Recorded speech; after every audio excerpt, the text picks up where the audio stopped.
జిల్లాలో ఏలేరు ఉగ్ర రూపం దాల్చింది. గొల్లప్రోలు, పిఠాపురం, కొత్తపల్లి, కిర్లంపూడి మండలాల్లో ఏలేరు వరద తీవ్రత ఎక్కువగా ఉంది.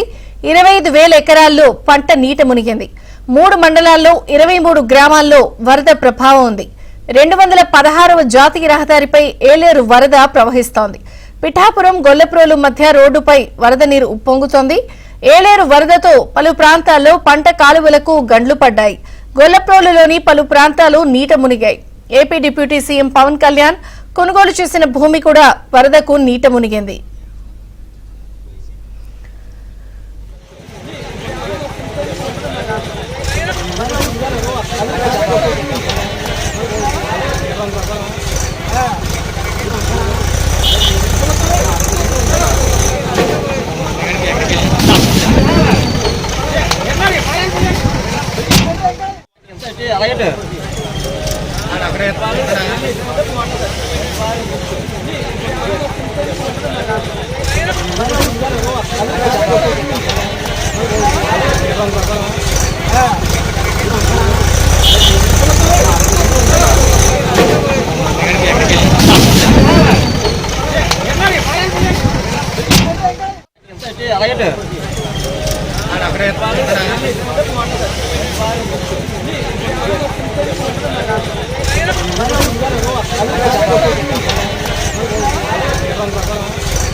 కాకినాడ జిల్లాలో ఏలేరు ఉగ్ర రూపం దాల్చింది. 216వ జాతీయ రహదారిపై కూడా ఏలేరు ఉప్పొంగి ప్రవహిస్తోంది.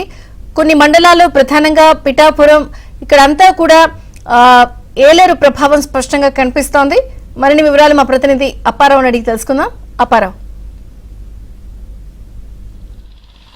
విజయ చంద్రిక, కాకినాడ జిల్లాను ఏలేరు వరద కుదిపేస్తోంది.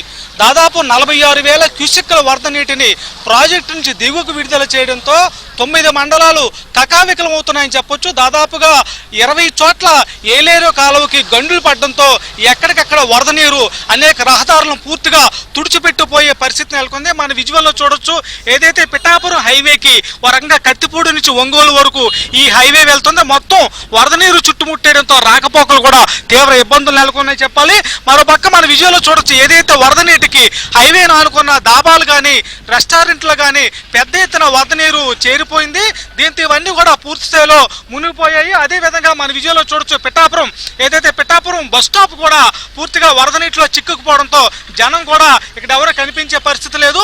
ఆ రకంగా చెప్పాలంటే 9 మండలాల్లో వరద తీవ్రత ఎక్కువగా ఉండడంతో అనేక చోట్ల వంతెనలు కూడా కొట్టుకుపోయాయి. ప్రధానంగా చూస్తాయంటే కిర్లంపూడి మండలం రాజుపాలెంలో ఏలేరు కాలువకి గండి పడడంతో దాదాపు 8 గ్రామాలు వరద నీటిలో చిక్కుకుపోగా 800 ఇళ్లలోకి వరద నీరు వచ్చేయడంతో టీవీలు, ఫ్రిడ్జ్లు కూడా మొత్తం బురద కూడా కూరుకుపోయిన పరిస్థితి నెలకొంది. ప్రస్తుతం అయితే నిన్నటి నుంచి ఈ రోజు ఇప్పటి వరకు జిల్లాలో 9 మండలాల్లో 25,000 ఎకరాలకు పైగా పంటలు పూర్తిగా నీట మునిగిపోయాయి. దీంతో రైతులందరూ తీవ్ర స్థాయిలో ఆవేదన వ్యక్తం చేస్తున్నారు. మరోపక్క ఏలేరు వరదకి పిఠాపురం నియోజకవర్గంలో పిఠాపురం, గొల్లప్రోలు, ఉప్పాడ, కొత్తపల్లి మండలాలు తీవ్రంగా ప్రభావితం అవుతున్నాయి. దీంతో డిప్యూటీ సీఎం పవన్ కళ్యాణ్ తన నియోజకవర్గం కావడంతో నిన్న హుటాహుటిన వచ్చి ఇక్కడ మొత్తం పరిశీలించి వెళ్లారు. బాధితులకి పూర్తి స్థాయి సహకారం కూడా నిత్యావసర వస్తువులు కూడా అందించారని కూడా పవన్ కళ్యాణ్ ఆదేశించారు. ప్రస్తుతం అయితే వరద తీవ్రత అధికంగా ఉండడంతో రాష్ట్ర ప్రభుత్వం 35 పునరావాస శిబిరాలు కూడా ఏర్పాటు చేసింది. అయితే వరద ముప్పు తీవ్రత ఈ స్థాయిలో ఉండడానికి ప్రధాన కారణం ఏంటనేది ఇప్పుడు పిఠాపురం తెలుగుదేశం పార్టీ రాష్ట్ర అధికార ప్రతినిధి మాజీ ఎమ్మెల్యే వర్మ గారు ఒకసారి మాట్లాడి చూద్దాం. సార్, ఏలేరు వరద ఏ స్థాయిలో గరిష్టంగా ప్రవహిస్తుంది, ఎంత ముంపునకు గురవుతుంది, ఇది ప్రధాన కారణం వైసీపీ ప్రభుత్వాన్ని ఒక రకంగా విమర్శలు రైతుల నుంచి వినిపిస్తున్నాయి. దీనిపై మీరు ఏమంటారు? అంటే ఈవేళ 30,000 క్యూసెక్ వదిలేరు. అటు పెద్దాపురం, ఇటు గొరికండి, మా పిఠాపురం, సొద్దగడ్డ, కొండకాలువకి వదిలేరు. దీనికి మీరు అన్న ప్రశ్నకి సమాధానం ఏంటంటే చంద్రబాబు నాయుడు గారు ఈ ఫ్లడ్స్ దగ్గర కొన్ని సంవత్సరాల నుంచి అవుతూ ఉన్నాయి. చంద్రబాబు నాయుడు గారు కూడా 2 సార్లు వచ్చారు. దీనికోసం మేము ఒక 4-5 ఏళ్ళు పోరాటాలు చేసాం. 1,00,000 సంతకాల ఉద్యమం, కలెక్టరేట్ ముట్టడి అన్నీ కూడా రైతాంగం అందరం కలిపి చేసాం. ఎందుకంటే ఒక వరద వచ్చినప్పుడు ఆ రోజుల్లో ఏదో ఒక పులిహోర ప్యాకెట్ ఇచ్చి వెళ్ళిపోతున్నారు, దీనికి శాశ్వత పరిష్కారం ఉండాలని చెప్పి అప్పుడు చంద్రబాబు నాయుడు గారు చెప్పడంతో దీనికి 156 కోట్లు నిధులు శాంక్షన్ చేసి చంద్రబాబు నాయుడు గారు కాకినాడలో శంకుస్థాపన చేశారు SCZకి వచ్చినప్పుడు.